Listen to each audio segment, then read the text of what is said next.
The next concept to consider in terms of working with nature is the prey-predator relationship. So anytime that you have something come into your garden and prey on your plants, you want to ask the question, where is the predator for this prey? Nature works with this check and balance system naturally. So anytime that there is a creature that flourishes in nature, there's always some other creature that will prey on that flourishing creature. And oftentimes when we're setting up our garden in maybe a sterile space or in a space that's set apart or away from the wildness of nature, we can end up with an infestation of pests that if they were out in the wild, they would be kept more in check by the predators that are just naturally in that space. So any kind of pest that comes into your garden, you want to always ask the predator question, and then you want to start to explore ways that you can welcome those predators, or at least create the sense or the idea of that predator being in your garden space for the prey. So let's start on just the simplest form. Let's say, and this is probably the most well-known one, is aphids or aphids. I don't know how you pronounce it, but aphids or aphids being in your garden space. These are these tiny, tiny little insects that love to prey on the underside of greens. They love to grow on, to prey on stems of plants. They're just a pest. You can deal with them, by spraying them. Lots of people use an insecticidal soap. We'll talk about those ways you can deal with the pest. But the best way to deal with aphids or aphids is to have their predator come into your garden space and eat them. And probably the most well-known predator for aphids is ladybugs. So what you want to start thinking about, if you don't have ladybugs in your garden space that have just naturally come to the garden, then you want to start considering how to get ladybugs into your garden in a natural way. We'll talk about this in another video, but that's the question you want to start asking. So just a simple one is ladybugs to aphids. Let's talk about, say, a bigger one, which might be squirrels. So let's say you have lots of squirrels coming into your garden space. Well, you want to ask the question, what are squirrels afraid of? What are the predators for squirrels? So I can think of, coyotes or big dogs or maybe owls. Start considering what kinds of things in nature will keep the squirrel population in check.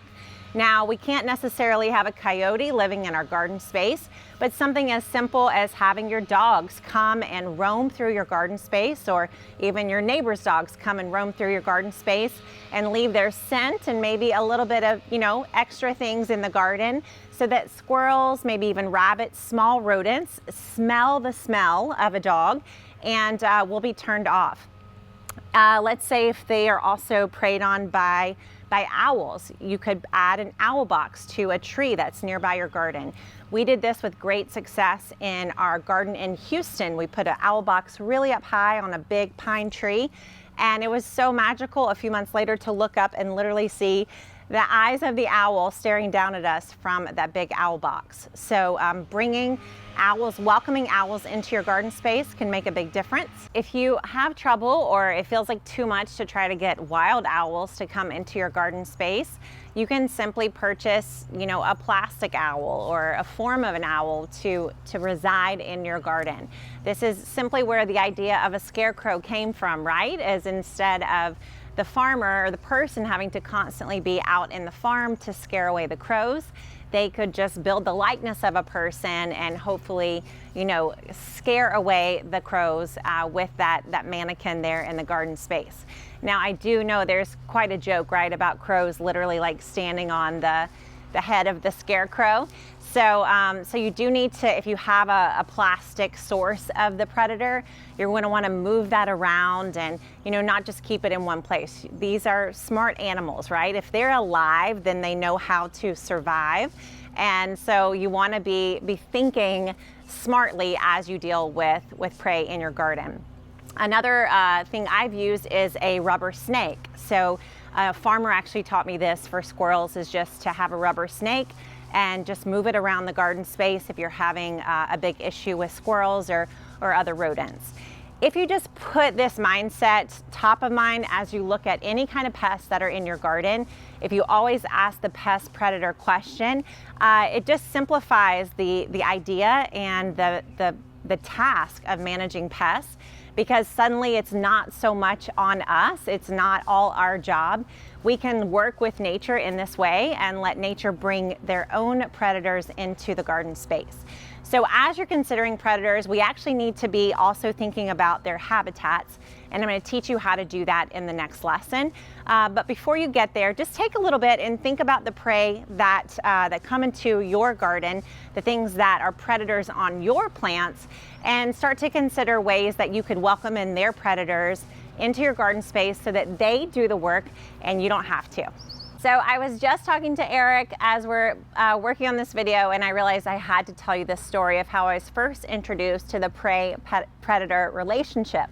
Way back in Nashville in like 2011, when we had our first garden, we had this terrible issue with raccoons that ate all our tomatoes. So I went to the garden center, I was so frustrated, and I was like, how do I keep the raccoons out of my garden?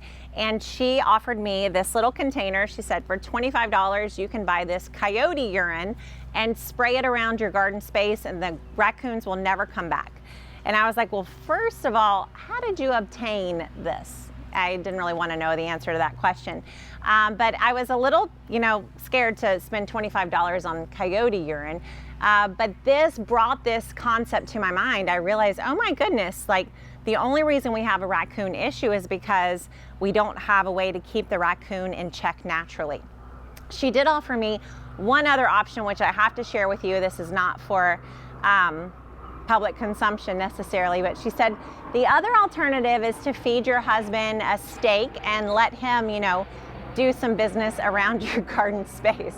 That seemed a little vulgar to me, and I have to say Jason was not a willing participant, but that whole interaction with her, I am so thankful, because it did introduce me to this idea of prey and predator and open my eyes to the fact that I can work with nature in so many different ways to suggest that there has been a predator in the garden space so that my prey that want to eat my garden will stay away.